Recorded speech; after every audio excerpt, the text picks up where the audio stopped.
감사합니다. 거룩한 주일을 은혜 안에 보내게 하시고 기쁨과 감사함과 축제로 예배하게 하시며 주님 부활하신 날로 기념하여 주일을 보내게 하심을 감사합니다. 영혼과 육체에 쉼을 주셨고 말씀의 은혜를 주시며 날마다 주의 말씀과 성령으로 우리의 영혼을 깨끗게 하시고 우리의 영혼을 맑게 하시오니 고맙고 감사합니다. 주 안에서 즐기는 평안과 기쁨이 우리의 마음을 주장하게 하사 죄 많고 시험 많고 어려움과 고난이 많은 이 세상에서 주님이 주시는 기쁨과 평안으로 능히 이기고도 남을 수 있도록 축복하여 주옵소서. 사랑하는 믿음의 권속들, 우리 사랑하는 우리의 가족들, 우리 믿음의 식구들의 생명과 재산을 지키시고 복을 주시되 만남의 복, 물질의 복, 구원의 복, 그리고 진학과 취업의 복, 자녀의 복을 주시어서 복되고 형통한 길을 걸어가도록 아버지여 두 손 들으시고 축복하여 주옵소서. 감사드리오며 예수님 이름으로 기도합니다. 아멘. 아멘. 전도서 1장. 전도서 1장 2절 3절 말씀 먼저 읽겠습니다. 전도서 1장 2절 3절. 전도자가 이르되 헛되고 헛되며 헛되고 헛되니 모든 것이 헛되도다. 해 아래서 수고하는 모든 수고가 사람에게 무엇이 유익한가. 다시 한번. 전도자가 이르되 헛되고 헛되며 헛되고 헛되니 모든 것이 헛되도다. 해 아래에서 수고하는 모든 수고가 사람에게 무엇이 유익한가. 12장. 자, 우리 12장 13절 14절. 12장 13절 14절. 일의 결국을 다 들었으니 하나님을 경외하고 그의 명령들을 지킬지어다. 이것이 모든 사람의 본분이니라. 하나님은 모든 행위와 모든 은밀한 일을 선악간에 심판하시리라. 아멘. 아멘. 전도서 말씀을 우리가 묵상하다 보면 굉장히 비관적으로 들립니다. 염세적으로도 들립니다. 특히 전도서가 말씀하고 있는 헛되다, 헛되다 무려 5번이나 이 초반기에 1장 2절 시작을 헛되다라고 말씀을 하는 것은 그만큼 이 땅에 살고 있는 우리가 추구하고 있는 그 일들의 무게성을 이야기하는 겁니다.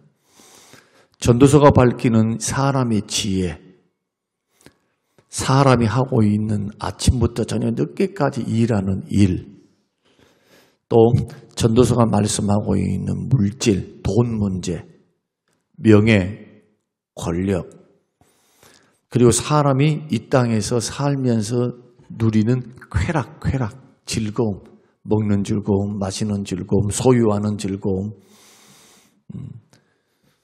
여러 가지 즐거움들이 있죠. 이런 것들을 가만히 겪은 솔로몬의 입장에서 보니까 지나가서 자 인생을 다 이렇게 살아보고 난 후에 인생의 뒤안길, 이제 죽을 때 가까울 때 썼던 말씀이 전도서니까 그가 여러분이 열왕기상을 통해서 잘 아시는 것처럼 솔로몬이 어떤 인생을 살았는가 너무 잘 아시잖아요. 시작은 정말 잘했습니다. 그러나 그의 신앙은 점점점 나이가 들어갈수록 병이 들어요. 돈이 너무 많아요. 즐거움과 쾌락이 너무 많아요. 할 것이 너무 많고 놀 것이 많고 들어온 것이 너무 많고 누리는 것이 너무 많고 사람한테 명예와 칭송을 받는 것도 너무 많고 그러니 하나님이 눈에 보이지 않는 거죠. 하나님이 주신 것, 그 은혜와 축복에 파묻혀 살면서 정작 그것을 주신 창조주, 만복의 근원 대신 하나님의 명령도 잊어버리고 하나님을 잊어버리고 사는 겁니다. 성경은 그가 마지막에 회개했다라는 말씀은 없어요. 그러나 전도서가 인생의 마지막 때 쓰여진 말씀이라 그가 회개하고 돌아온 것을 우리가 알 수가 있습니다. 이런 것들이 헛되다. 그러면은 이 세상에 사는 삶이 무의미한가? 여기에 대해서는요, 아니라고 말씀을 합니다. 성경이 말씀하고 있는 것은 언제나 1장부터 솔로몬이 말한 1장에서부터 마지막 장까지 이 헛되다라고 할 때에 단서를 다합니다. 해 아래에서 수고하는 모든 수고가 사람에게 무엇이 유익한가? 해 아래에서입니다. 그런데 해 위에서는 어떻게 될까요? 해 위에서는 오늘 여러분이 읽으신 전도서 12장 말씀을 보면 13절 이 일의 결국을 다 들었으니 하나님을 경외하고 그의 명령들을 지킬지어다. 이것이 모든 사람의 본분이다. 해 아래에서 하나님 없는 인생들을 하나님의 판단, 하나님의 역사, 또 하나님을 계산한 법이 없는 우리의 인생을 볼 때는 헛되다 아닌 거예요. 하나님 없는 인생이. 유익이 하나도 없어요. 먹고 썼다. 즐거웠다. 한평생 나 잘 먹고 잘 살다가 간다. 이런 사람이 몇 명이나 되겠습니까? 시편에서 모세가 말한 것처럼 하나님 나의 인생이 화살 시위를 당겨서 딱 놨을 때 살이 지나가는 것처럼 신속하게 지나가나이다. 인생이 너무 빠른 거예요. 신속하게 지나가 버려요. 즐거움도 잠깐, 누리는 명예도 잠깐, 우리가 생각할 때는 영원할 것 같은 권력도 잠깐, 그 시간이 후딱 지나버려요. 후딱. 근데 인생을 돌아보니까 수고와 눈물밖에 없더라는 거예요. 이것도 모세가 했던 말씀들이니까 곰곰이 생각해 보면 모세도 40년 동안 공주의 아들의 칭함을 받고 호화롭게 성장을 했고 하인들의 수종을 받으면서 고급스럽게 인생을 살았는데 하나님의 연단을 40년 동안 받으면서 철저히 깨어지고 무너지고 처가살이 하면서 자존심이고 뭐고 싹 사라져버린 농촌의 농부, 촌부로 전락한 그 당대의 왕자의 교육을 받고 최고의 지성을 자랑했던 그러한 모세가 하루아침에 보십시오. 그 40년 동안 완전히 죄송합니다만은 농촌의 시골 농부로 목동으로 살고 있는 그의 인생을 보시기를 바랍니다. 그리고는 하나님의 일을 할 때 히브리서 11장이 말하고 있는 것처럼 고생했습니다. 하나님과 함께 섬겨 산다 해서 밥 6끼 먹지 않았습니다. 만나와 메추라기를 통해서 그냥 먹고 살았어요. 똑같아요. 광야에서는 부추 마늘도 없어요. 하나님이 주신 것 갖고 사는 거예요. 은혜 받아서 사는 겁니다. 여러분 인생 그렇지 않습니까? 여러분의 인생 한번 돌아보세요. 얼마나 부자로 산다 그래야 얼마나 잘 먹고 사는가. 가난하다 해서 우리나라의 백성들이 못 먹고 사는가? 더 잘 먹고 산다니까요. 오히려 다새끼 먹고 사는 겁니다. 근데 인생이 고달파요. 부자도 고달프고 가난한 사람도 고달픈 겁니다. 수고와 눈물밖에 없어요. 수고와 눈물입니다. 모세가 썼던 이 시편 말씀을 우리가 기록해 본다면 그의 일생을 통해서 그가 경험한 인생입니다. 수고와 눈물밖에 없다. 결국 뭐가 남는다는 겁니까? 뭐가? 하나님의 뜻대로 사명에 이끌리고 하나님의 목적에 이끌리어 주님 섬기고 살았던 삶이 남는 거라는 거예요. 이게 주님이 계산하시는 계산법이에요. 계산법. 근데 오늘날 교회 안에 들어와 있는 그 수많은 사람들, 적어도 우리 시대에 어려서 신앙생활을 했던 우리들, 적어도 30년, 40년 믿은 우리들은 과거 목사님들은 배운 것이 좀 적었습니다. 목사님들 배운 것은 적어요. 그러나 그들은 철저히 신앙이 체험화되었습니다. 삶으로 이루어졌어요. 그 말씀대로 살았습니다. 옛날 목사님들은. 그리고 66권의 말씀을 생명의 말씀 1.16도 변함이 없는 말씀으로 믿었어요. 저 천국 소망하면서 하나님이 주실 부름의 상을 바라보며 하나님의 칭찬을 기대하며 고난 받으셨어요. 그런데 오늘날 목회자들도요, 가난하고 돈이 없고 이러면 자기가 실패한 목회자라는 거예요.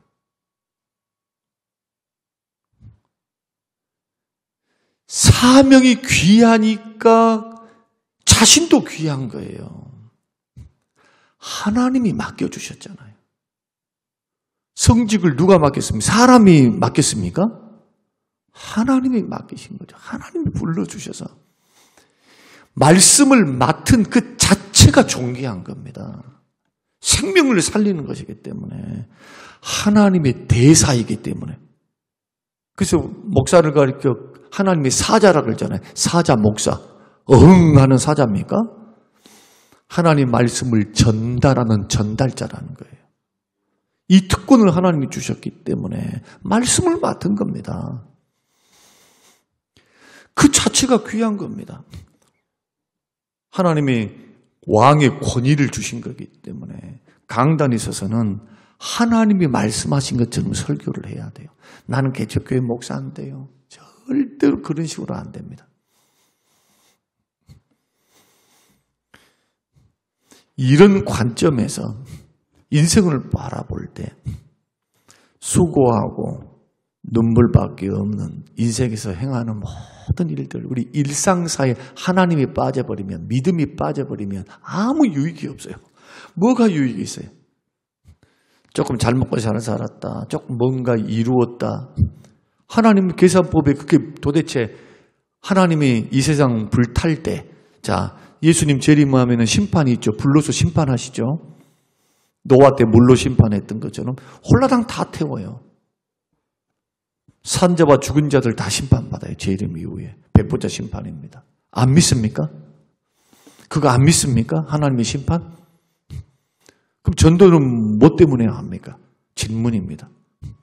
왜 천국을 꼭 선포하면서 예수 복음 증거하면서 왜 희생하면서 세상 욕심 내려놓고 세상 것 조금 없어도 왜 믿음 지키며 하나님을 앞장 세우며 나에게 주신 소명과 사명을 생명보다 귀히 여기며 왜 희생하며 헌신하며 고난받으며 주를 위해서 삽니까? 천국과 상급이 기다리고 있기 때문입니다. 신앙생활 그래서요, 믿음생활은 사명으로 하셔야 돼요. 이 직분만 사명을 한 게 아니고 신앙생활을 사명으로 하셔야 돼요. 우리는 순례의 길을 걸어가고 있기 때문에 어떤 시험이 와도 어떤 고난이 와도 어떤 환경이 우리에게 펼쳐져도 세상을 살 때는 믿음보다 귀한 것은 없어요. 금보다 은보다 귀한 게 하나님을 믿는 믿음입니다.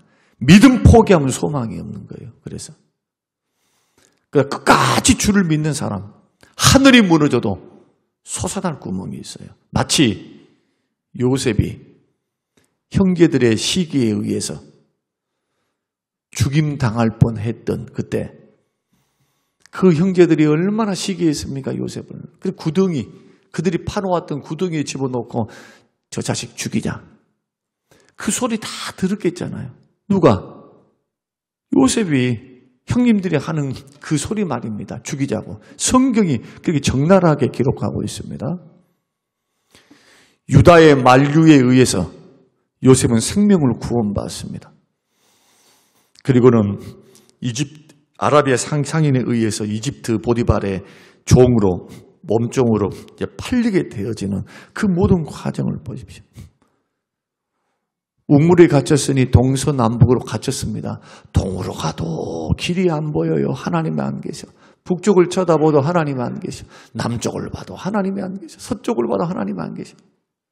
마치 욥이 자기 인생을 고백할 때 오른쪽에 하나님이 계신가 해서 오른쪽을 쳐다보니까 하나님이 안 계셔. 왼쪽은 계신가 해서 왼쪽을 봐도 하나님이 안 계셔요. 고난이 너무 크니까. 이 세상에 자기는 버려진 인생인 것 같고 이제는 내 인생 끝장난 것 같고 10명의 자식들 죽었습니다. 아내는 욕하고 죽어버리라고 집 나가버렸습니다. 그 많던 재산 다 약탈당했습니다. 약탈. 아라비아 사람들에게 약탈당해요. 재산이 다 강탈당해요. 몸에는 욕창이 나서 온몸에 부스름이 나서 그냥 잿더미에 앉아가지고 뭐 먹고 사는지 몰라요. 그 고난 속에서 그의 고백이 꼭 이런 고백 아닙니까? 근데 위로 열려 있었던 겁니다. 위로. 위를 쳐다보니까 하늘이 있는 거예요. 하나님이 열려 있는 거예요. 눈에 보이지 않고 손에 잡히지 않고 귀에 들리지 않지만 하나님이 살아계신 하나님이 계신 거예요. 오늘 우리 새벽에 우리가 걸어가는 이 인생의 길, 신앙의 길, 오늘 제가 어제 주일 설교가 모세에 대한 설교였는데 우리들 절대로 착각하지 말아야 될 것. 눈에 안 보이니까 하나님이 안 계신가 보다. 어제 설교 가운데 하지 않았던 것 가운데 하나가 뭐냐. 모세 믿음은 어떤 믿음이냐. 보이지 않는 하나님을 보는 것 같이 하여 행동하는 믿음이었다는 거예요. 하나님 눈에 안 보이잖아요. 그러나 마치 내 앞에 계시는 것처럼 보이는 것처럼 믿고 행동을 했어요. 실천을. 그 얼마나 경건했을까요? 고난과 시험이 올 때 벌벌 떨었을까요? 대적이 쳐들어올 때 벌벌 떨었을까요? 아말렉이 쳐들어왔을 때 벌벌 떨었을까요? 어떻게 믿었다고요?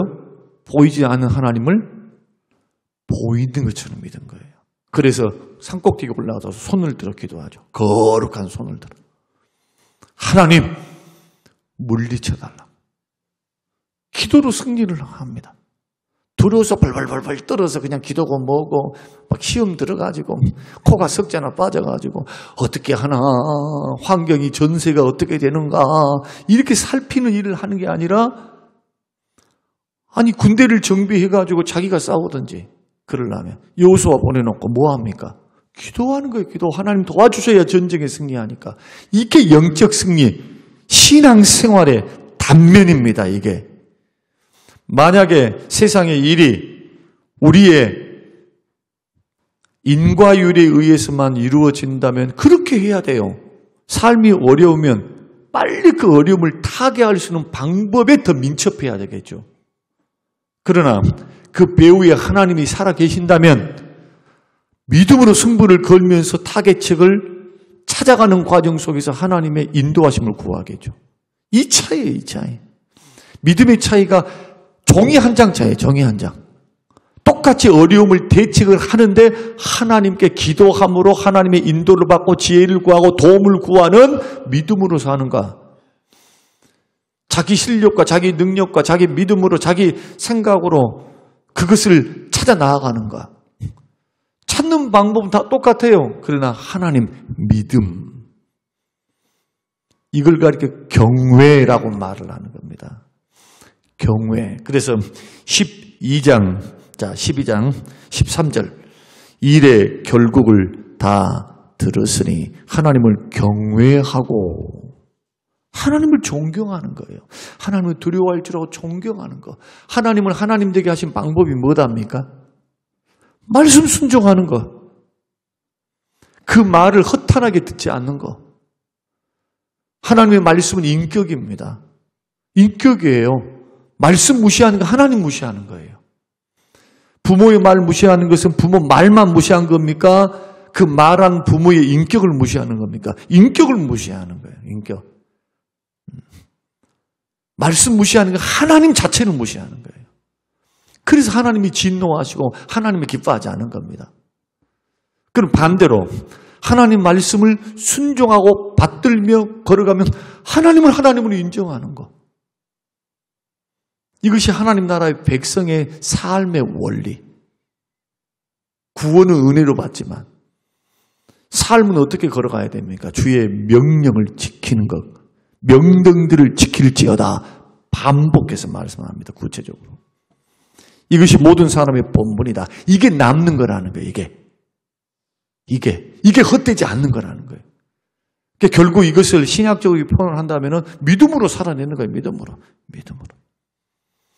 말씀 붙들고 기도함으로 성령의 능력을 힘입어 여호와의 이름으로 골리앗에게 나갔을 때 만군의 여호와의 이름으로 나아가서 불가능을 가능하게 하시는 하나님의 전능하심을 믿고 내가 못한 것이 하나님 못한 것이 아니니까 불가능한 일처럼 보이는 일 앞에서도 믿음으로 대하는 거예요. 그러면 하나님의 뜻이면 열립니다. 만약에 그 길이 아니면 하나님 다른 방법 열어요. 기도하는 사람에게는. 그러면서 한정까지 손을 이루시는 거지. 믿음으로 반응 하나도 안 하고 기도도 안 하면서 감나무 아래서 입을 떡 벌리면서 감 떨어져라. 그래서 하나님의 기적과 역사가 없는 거예요. 기도 안 하면.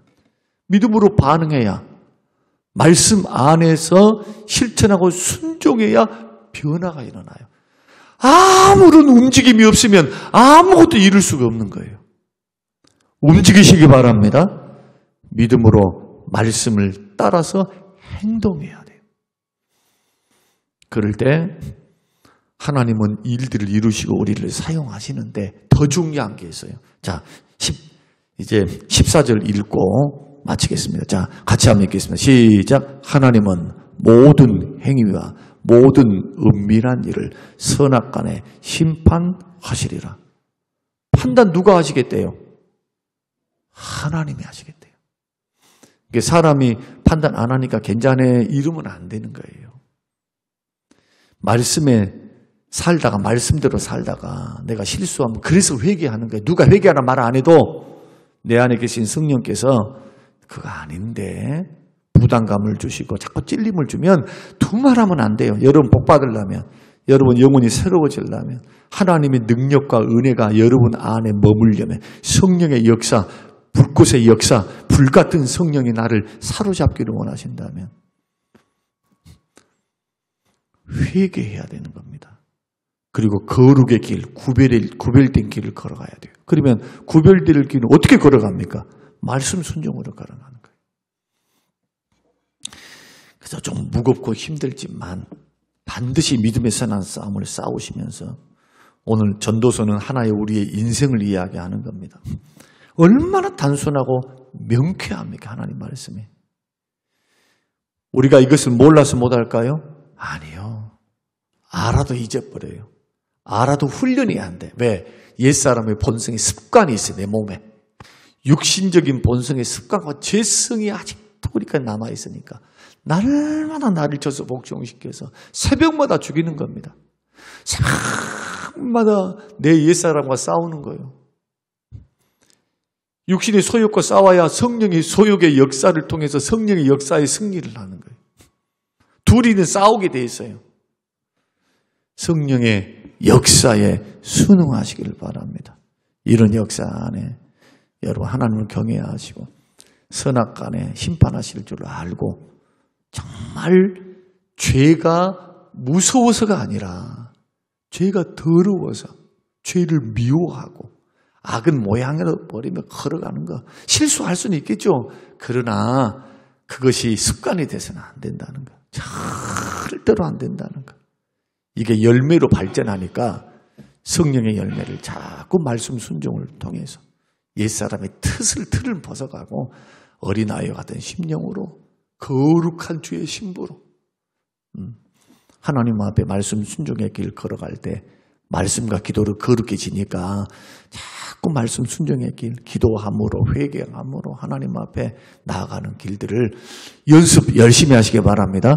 훈련 날마다 하셔서 보배로운 그리스도의 신부처럼 단장된 신부로 여러분 쓰셔서 하나님 앞에 상도 받고 칭찬도 받고 하나님이 사랑하시는 대상이 우리 모든 성도님들이 되시기를 주님의 이름으로 축복합니다. 고마우신 아버지, 생명의 말씀 앞에 섰습니다. 아버지 하나님, 가르쳐 주시니 감사합니다. 아는 말씀이오나 다시 일깨우시니 고맙습니다. 우리 오늘 이 원리를 붙들고 하나님 앞에 살겠습니다. 주님 주의 성령께서 능력으로 붙들어 주사 허탄한 길, 헛된 길 걸어가지 않도록 막아주시고 시험에 들거나 악에 빠지지 않도록 오늘 하루도 지켜 보호하여 주시옵소서. 감사드리오며 예수님 이름으로 기도합니다. 아멘.